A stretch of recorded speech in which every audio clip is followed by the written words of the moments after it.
People weren't expecting it to be as serious as it was. I can't describe the loudness of the rain. It was like what you saw on the tsunami images. Their lives have been completely turned upside down. The smell hangs with you for days and days afterwards. Why is it happening again? And why is it happening again so quickly?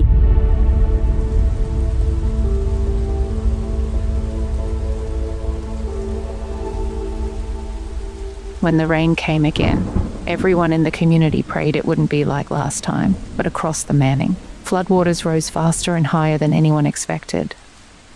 This wasn't just another storm, it was a disaster.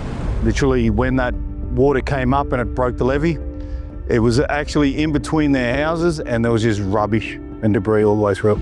Homes, farms, schools, loved ones, gone. People who didn't think they'd need rescuing actually did need rescuing. People across the Catholic Diocese felt the impact. Everyday people, grappling with loss. She told me flat out, she goes, I don't know where to start. I don't know what to do. If the flood didn't reach their home, reach someone they loved. The devastation was enormous.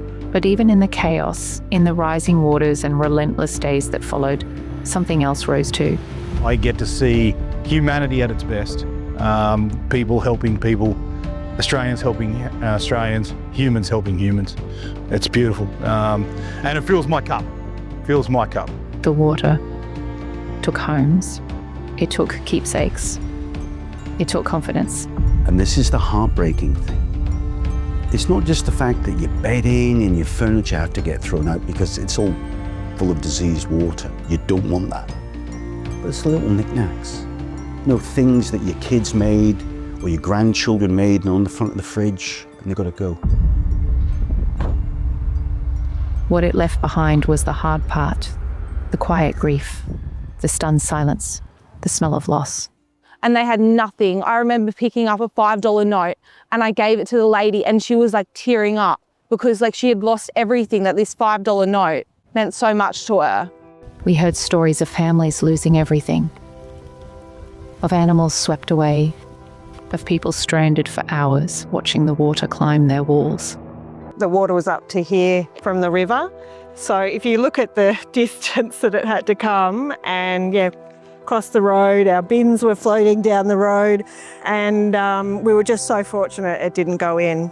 Lapping the floorboards on the second story. So it's crazy, crazy.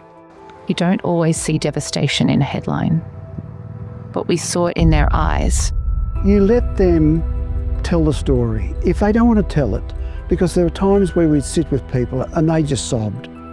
And that was their way of dealing with the enormous situation. So you let them tell their story and you just listened.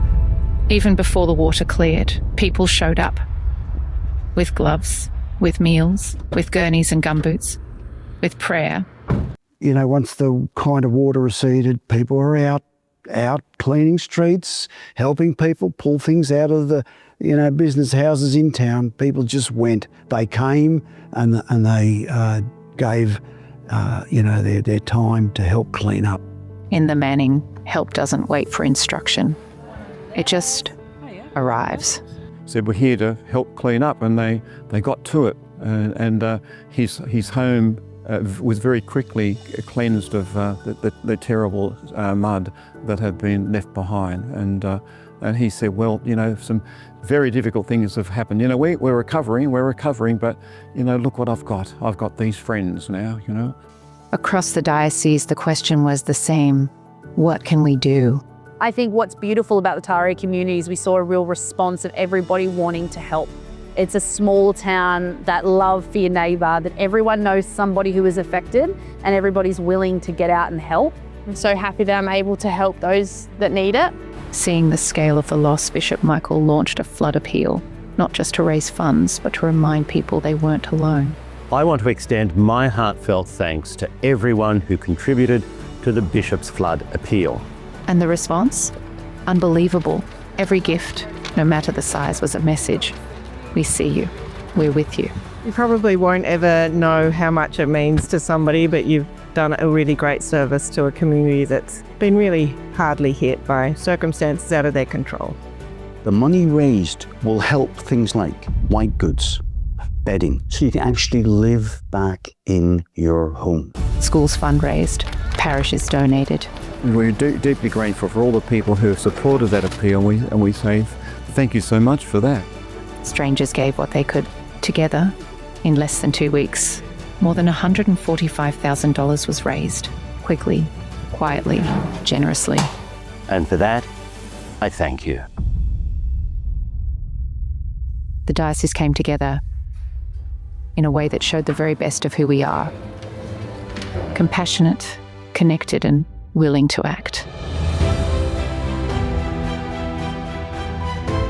The Manning community much admire the people's ability to look out for each other and to communicate and give support to each other is a strength that will be ongoing. Catholic community right now is coming together and being people of hope more so through action. It's a time of action, not of words.